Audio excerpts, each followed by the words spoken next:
Hello दोस्तों, आज हम आपको बताने वाले हैं 3 ऐसे स्मार्ट तरीके पैसे बचाने के जो कि काफ़ी प्रैक्टिकल है और आप उनसे काफ़ी बढ़िया पैसा बचा सकते हैं और आपकी साइकोलॉजी पैसे के लिए बिल्कुल बदल जाएगी और आप पैसे को सही ढंग से इन्वेस्ट भी कर पाएंगे और पैसे बचा पाएंगे। At the end of the month आप देखेंगे कि आपके हाथ में अच्छा खासा पैसा बचा हुआ है खर्च करने के बाद भी। तो ये जो 3 स्मार्ट तरीके हम आपको बताने वाले हैं वो इतने अच्छे और प्रैक्टिकल हैं कि आप खुद भी उसे समझ पाएंगे। तो आइए हम बात करते हैं 3 ऐसे तरीके जो आप पैसे बचा सकते हैं अपने खर्चों के बाद भी और कुछ पैसा इन्वेस्ट भी कर पाएंगे। तो चलिए हम बात करते हैं 3 स्मार्ट तरीके कि कैसे आप पैसे बचा सकते हैं। दोस्तों, सबसे पहला जो हमारा तरीका है वो है पैसे का व्रत रखें। यस, फास्टिंग ऑफ मनी, पैसे का व्रत रखना है। दोस्तों, इसका मतलब ये है कि आपको पैसे का व्रत रखना है। मतलब उस दिन, मतलब आपको एक डेट सेट करना है, चाहे वो महीने में एक बार का हो या हफ्ते में एक बार का हो। वो एक ऐसा डेट आपको सेट करना है जिस दिन आपको एक भी रुपए खर्च नहीं करना। उस दिन आप ऐसा व्रत रख लीजिए कि हाँ, मैं उस दिन एक रुपए भी खर्च नहीं करूँगा। ये आपको अपना व्रत रख लेना है। इसे कहते हैं हम पैसे का व्रत रखो। ये वंस इन अ वीक रखिए या वंस इन अ मंथ, महीने में एक बार हो या हफ्ते में एक बार हो, ये आपको रखना है। इससे फ़ायदा क्या होगा, अब चलिए हम वो बात करते हैं।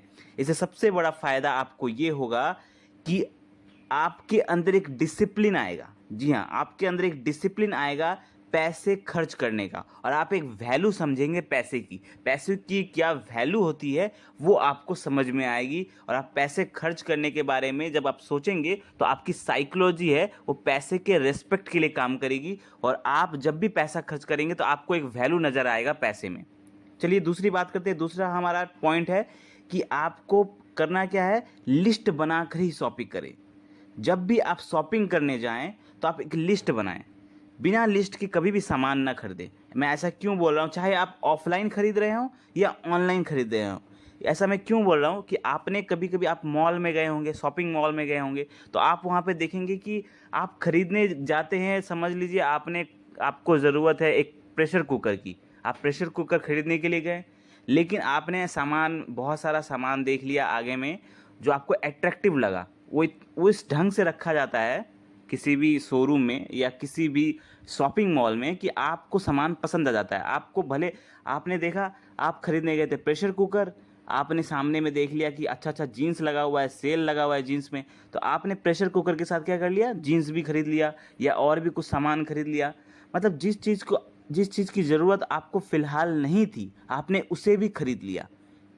तो ये जो साइकोलॉजी है ये हमें फालतू खर्चा करने से बचाती है। तो आपको लिस्ट बनाकर ही शॉपिंग करनी है। आप एक लिस्ट बनाएं, आप शॉपिंग करने जा रहे हैं, आप एक लिस्ट बनाएं, हाँ आज मुझे 10 सामान खरीदना है, आज मुझे 5 सामान खरीदना है, मैं यही सामान खरीदूंगा, इसके अलावा मैं कोई और सामान नहीं खरीदूंगा, मैं किसी भी सेल के चक्कर में नहीं पड़ूंगा और सिर्फ वही सामान खरीदूंगा जो मुझे ज़रूरत है फ़िलहाल।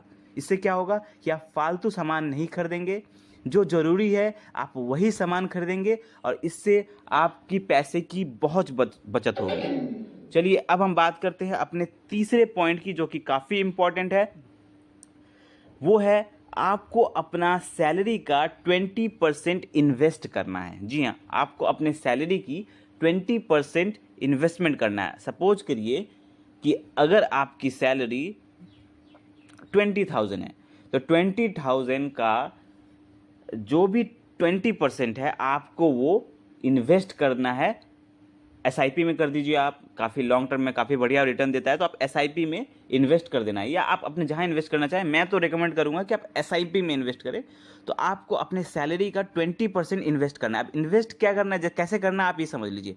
आपको सैलरी मिली तो आपने पहले इन्वेस्ट करना है, बाद में खर्चा करना है। अब समझ लीजिए, जो पैसा बच जाता है उसे इन्वेस्ट नहीं करना है। मतलब खर्च सैलरी आने के बाद जो पैसा खर्चा करने के बाद बच जाता है उसे इन्वेस्ट नहीं करना है, बल्कि इन्वेस्ट करने के बाद जो पैसा बचता है उसे खर्च करना है। तो अगर समझ लीजिए आपकी सैलरी 20,000 है तो उसका 20% 4,000 आपको क्या करना है, पहले इन्वेस्ट कर देना है। बाकी बचा हुआ 16,000 उससे आपको खर्चा करना है। मतलब पहले इन्वेस्ट करना है, बाद में खर्चा करना है। ये नहीं कि पहले हमने खर्चा कर दिया, बाद में बचेगा तो इन्वेस्ट कर देंगे। तो ऐसा करने से क्या होगा, आपका ज़्यादा खर्चा हो जाएगा और आप इन्वेस्ट नहीं कर पाएंगे। किसी महीना करेंगे, किसी महीना नहीं कर पाएंगे। इस तरह से आपकी डिसिप्लिन बिगड़ जाएगी इन्वेस्टमेंट की और आप इन्वेस्टमेंट नहीं कर पाएंगे। इसलिए पहले आपको क्या करना है, पहले आपको इन्वेस्टमेंट करना है, बाद में खर्चा करना है, यानी सैलरी का 20% इन्वेस्ट करना है। तो चलिए हम तीनों पॉइंट एक बार लास्ट में बता देते हैं। पहला पॉइंट था पैसे का व्रत रखना है, सिर्फ हफ्ते में एक बार या महीने में एक बार अपने हिसाब से आपको उस दिन खर्चा नहीं करना।